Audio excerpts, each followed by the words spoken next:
When I opened the shop, my idea originally was to merge it with a coffee shop, but I couldn't find he could find the venues, the right place in Lincoln, but not at a reasonable price. So I guess that's our next move if we can, you know, because I think nowadays people, it's like a relaxation thing, you know. I think people like to, a bit like bookshops where people like to come into a record and browse, and maybe they'll have a coffee and that, you know. The last sort of 6-7 years, vinyl's really come to the fore again. People like to own something. I think that's something to do with it, you know. I think people just got bored of just having, you know, just on the phones or on the computers. I think when people, you know, when the friends come round, they like to show off a collection and things like that. So, and also you get a nicer sound if you have a nice setup and that, you know. Yeah, I think people like to look at it because you get the gatefold sleeves, you know, and often you get the lyrics with it and things like that, you know. You can just sit back and enjoy the whole album. You're not forever searching tracks and that. So I think that's part of the enjoyment.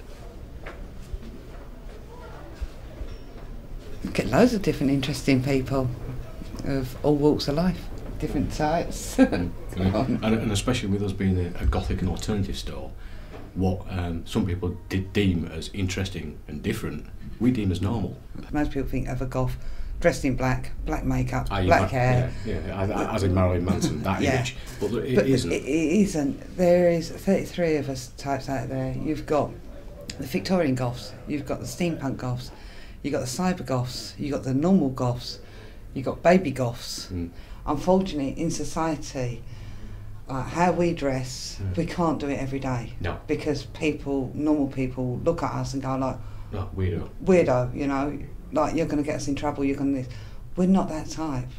There was a young lady, Sophie Lancaster, back in 2007. She was basically kicked to death in Manchester for being a goth.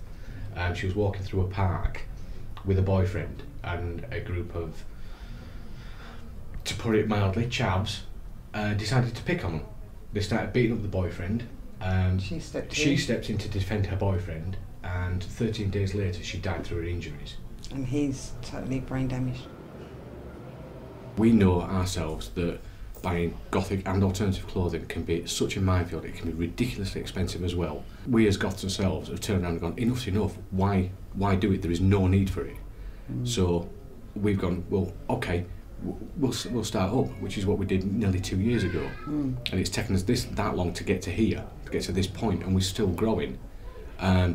Anybody who sets up an independent business now that thinks they want... Needs to do their research. Yeah, one, they've got to do their research thoroughly, and also, if they think they're going to be a success overnight, they're in for a very nasty shock. We want to grow, but unfortunately it appears that we're not going to be here, actually in the mall itself, for the simple reason, recently the building has been bought by somebody, and they are actually planning on redeveloping it and turning it all into one great big shop, similar to a lot that you see down on High Street.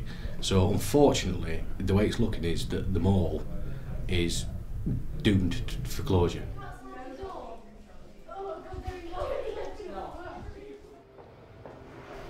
I've had a zebra skin, I had some stuffed pheasants the other week.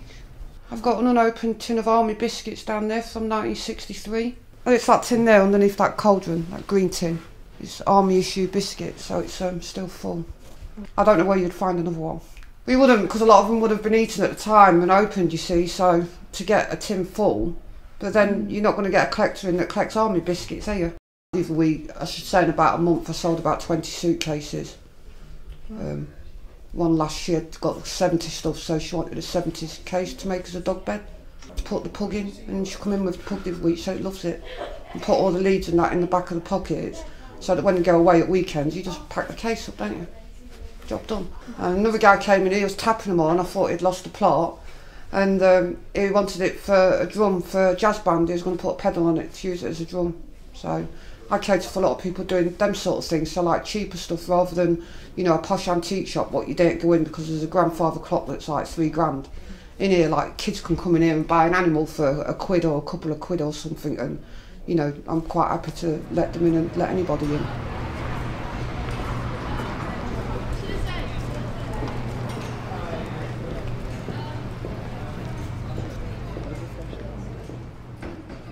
I've only been here 5 months of my own setup. I was working here with a gentleman called Dan, which funnily enough was over the way. Nothing's changed. Decor hasn't changed, etc., etc. Kind of stays the same. A lot of people came down, saw the kind of work I was doing, plus the kind of look I've got, like a picture window. So almost it's like a peep show. People can look in, especially on Saturdays, I'm a tourist taking photos, this sort of thing. I like to think we're enjoying singing those skill use. I really personally reckon Away from Blood. I think it's a morbid fascination to tell the truth, especially with the Johnny Depp film that came out, which was very good by the way, I did enjoy it. I would so sing when I was shaving someone occasionally just for the hell of it, but me singing, I think you'd get a moose turning up thinking I'm going to make some caller. Got a gentleman who comes in as a professional juggler. He's quite incredible. He's extreme juggling, he's fire eating and this sort of stuff as well. It's how we met doing fire eating together. And he's got a beard that comes out of here. It's fantastic, it really is. But it's one of his main selling points, you know. It comes down because there's not many performers like that out there with sport and an amazing beard. In fact, for kids who won't sit still, so I'll pull a pin out and make them grip it. It is drained. However, I'm really tempted at some point to pull a pin out and throw it and see what happens.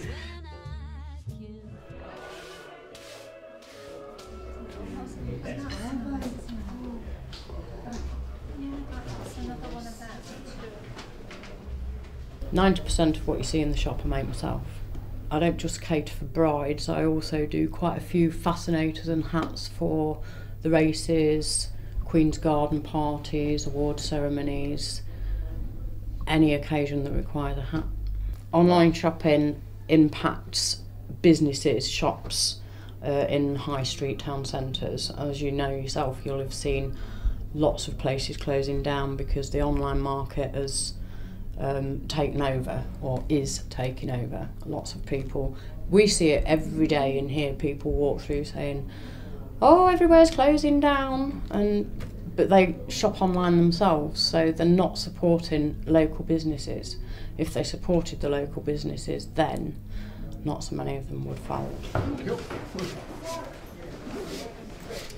It's just nice. It's nice to come meet a few people, have a few games. I've made quite a few friends from going to this place and then the Saturday club and just talking. If the comic shop was to close, it would be a big loss, because I do spend a lot of my time here, but I reckon it would just be a case of finding something new to do or potentially trying to find a new shop to go to. Now, I'm not 100% sure if I can do this, but we'll try it. If you say no, then it will be before the battle. I've worked in this building about 20 years.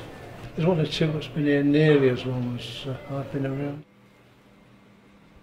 These have been here probably 5-6 years. They came and went, as you can see. They moved down to the waterside and then they disappeared from the waterside.